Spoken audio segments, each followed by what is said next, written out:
Breaking news is brought to you by Colby Brooks with Century 21 Right Pace Real Estate and buyfrombrooks.com. Let Colby Brooks handle all of your real estate needs.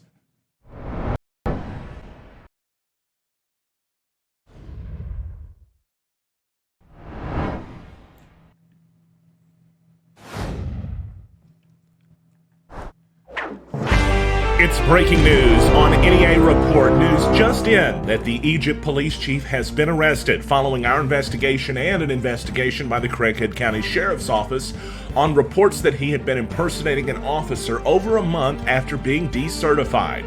He was arrested today. He's already been released from jail today, and he went before a judge in between those two things happening. So we'll give you the full report on everything that's happened and what's to happen next on NEA Report right now.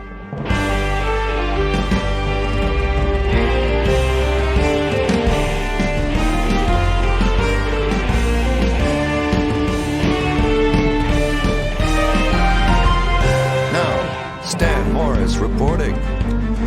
It's 2:36 in Jonesboro and across northeast Arkansas. Thanks for being here. I'm Stan Morris. Today we're taking a look at the Egypt case once again because a major development happened this afternoon. The arrest of Gerald Goza. And that's the person, of course, who was under suspicion, and we've been reporting on for some time now, that he may have still been acting as a police officer past when he legally was supposed to. This was his mugshot. He was booked into the Craighead County Detention Center a short time after noon at about 12:15. A lot of folks have been commenting already. They've said he only spent 20 minutes in jail. Well, actually, just for clarity's sake, he spent an hour and 20 minutes in jail, give or take a few minutes. But it's nonetheless the reason for that. I'll be explaining that here in just a moment. First of all, what I can tell you is he appeared before a judge and probable cause was found to hold him or to charge him with criminal impersonation, first degree. That's a Class D felony, and he was released, as it says there on the records, at 1:27. He went to court in between what I would assume would be the 12:15 mark and 1:27 p.m. I was told by somebody in law enforcement that normally they don't keep police officers or law enforcement officers facing charges in the general population for very long.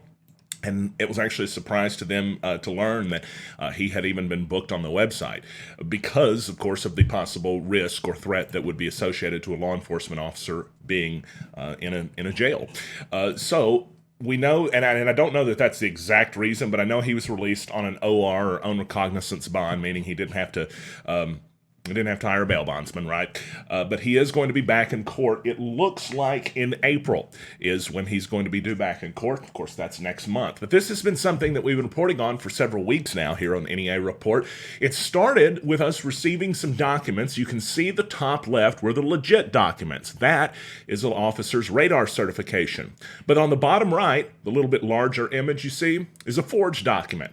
Gerald Goza had taken his name and literally pasted it on top of the previous certificate in the top left corner. You can see how it actually blocks out some of the letters that the name is supposed to be printed over. That was just one of the things that he was found to have quote-unquote forged. The letter itself from Clest stated that he admitted to duplicating another officer's certificate with information of his own.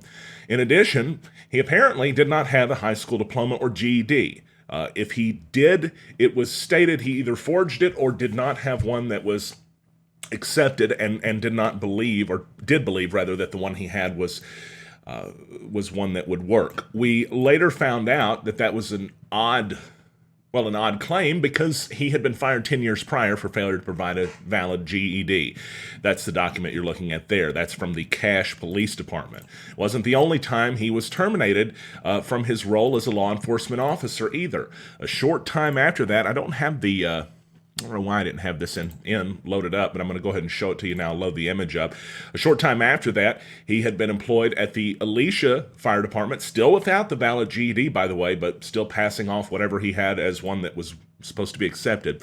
But he was fired for a different reason there, complaints, and using the car inappropriately. Still don't have the full details on that exactly. We may never.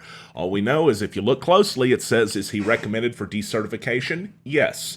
That was in 2012. And in 2020, On January 6th, he was still pulling people over, or at least he was still acting as a police officer in the town of Egypt. On January 7th of this year, he received a letter from Clest telling him, in addition to what he had already acknowledged and admitted, that he did not need to be acting as a police officer any further. That should have been the end of it, but it wasn't. That night, according to Region 8 News and their story that they posted today, that night he radioed in to Craighead County Dispatch. He requested no deputy. He radioed in over some type of family situation. Don't have the details on that fully. Eventually, we will. What we do know is in this photo provided to us by Stephen Warren, his vehicle was still at his residence, the police vehicle. This is not just an old police cruiser with the letters kind of still visible. This was the actual police cruiser for the Egypt Police Department, still at his residence. It was several weeks, actually almost a full month after that January 7th incident that the car was still there. It was later returned to City Hall, but it immediately brought up the question of why did the police cruiser remain at his home for at least a month after that decertification took place? And the answer, according to at least several witnesses that we spoke to, was that he had still been acting as a police officer. Even though Clest told him to stop on January 7th, this letter dated January 9th was following their conversation. And even though the mayor there had claimed that he had accepted his resignation, well, apparently something in there is amiss, and we would love to have a comment from Mayor Jerry Cook on what in the world has happened over in his jurisdiction and how do we remain faithful that this will not take place again. Situationally, let's summarize what happened. He kept acting as a cop after he wasn't supposed to, and then he got caught, and somehow or another, over this whole time, he didn't think he would. Not sure exactly where the logic is in that. A lot of people are saying, wow, really? What's going on? This makes no sense. Yeah, it's not like that we can find a lot of sensibility in some of this stuff either. All we know is that he was not supposed to be pulling people over, and he was. We found that out, and that's when we started reporting on it. Initially, it didn't seem as though anything was being done. The investigation itself was closed, but it was reopened, and that's when, at least based on what we can tell, investigators were able to find the indisputable proof that Mr. Goza had been acting as a law enforcement officer. And despite earlier claims of, well, ignorance, I guess, and that's not an insult, it's just that was the assertion that he did not know better. Despite those claims, apparently he did know better. Because as we said, the GED issue, that got him fired in 2010. There was other issues before then as well. Plus, Clest had made it pretty clear in the letter I put up a moment ago, the one that was highlighted, that there was no way he was supposed to be acting as an officer. He had forged documents. He admitted that he did that. Duplicating another officer's certificate with information of your own is what the letter said. It could have used the word forged and probably saved us a little bit of ink. Nonetheless, question in chat is, do people charged with felonies get out in less than 2 hours? Do all people charged with felonies get out in less than 2 hours? I don't know that all people do, but I know that today Gerald Goza did. As stated, you're probably not going to find a law enforcement officer that is willing to lock up another law enforcement officer for an extended period of time and be completely comfortable about it, even if they have to do it. It's just not something that one officer would want naturally to perform on a colleague. We understand that. We get that. We're not criticizing because of that. That logic in tune with that and perhaps the precautions about an officer being, or a law enforcement officer or a prior law enforcement officer being in a jail's population, I'm told that is part of the factoring as to why Mr. Goza would not be kept in jail for very long. Obviously, being released on an OR bond for a felony is unusual.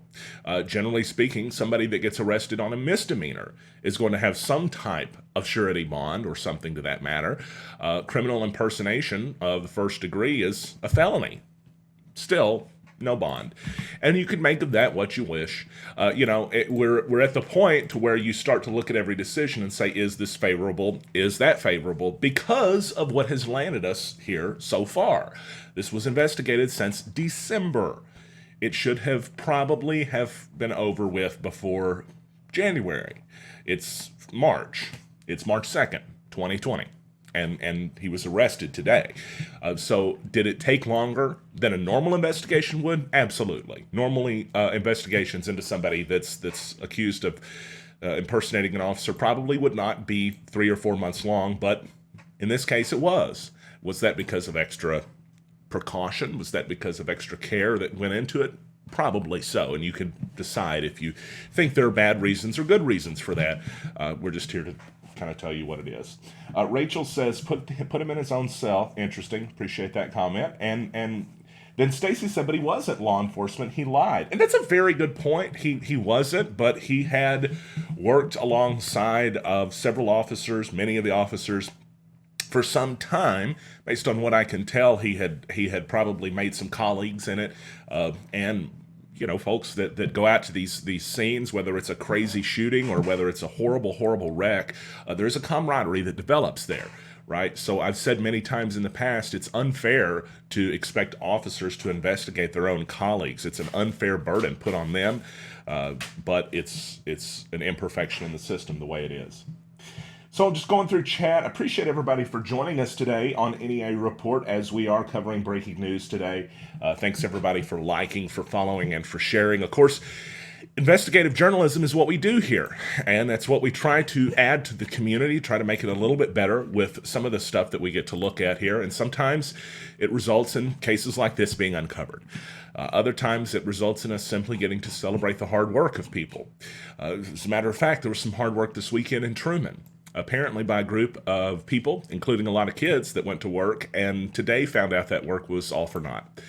Situations like that, situations like this, that's why we're here, and we will always do our best to uncover the stuff that needs to be looked at further. We're not trying to compete. As I've said before, we can't compete with a TV station or a newspaper, but what we can do is add news here that's not being covered or cover it in more depth than has been elsewhere. So that's the news today on NEA Report, and we really do appreciate everybody for joining us. Dylan, by the way, one question. Dylan asked, is it legal to be a cop and not be certified? I'm not sure if there's a specific statute that's against that as far as the violation. It's not, you're not legally a cop, but the question, I guess, is that a crime that's chargeable by something? And the only thing I could really think of would be the criminal impersonation charge that he's facing right now, because it does cover impersonating government or some type of official in that regard, including law enforcement. So that is probably the catch-all that would get it, but not a specific statute toward what you're speaking of, but I appreciate that. Whitney asked, what will happen to cases of people arrested by him? Great question.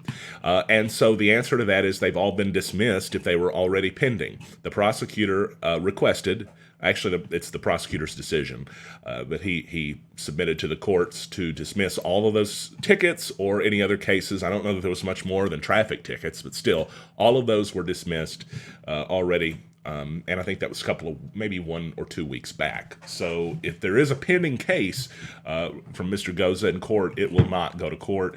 And for those who may have had some type of conviction from a previous case with him, if that's on appeal or you still have the option to appeal, it might be a good time to call Reese Law Firm or Stanley Woodard Law Firm and say, I have an idea, because it's not going to be something that they're going to fight if it does get appealed. If it's already convicted, it's up to you to fix that.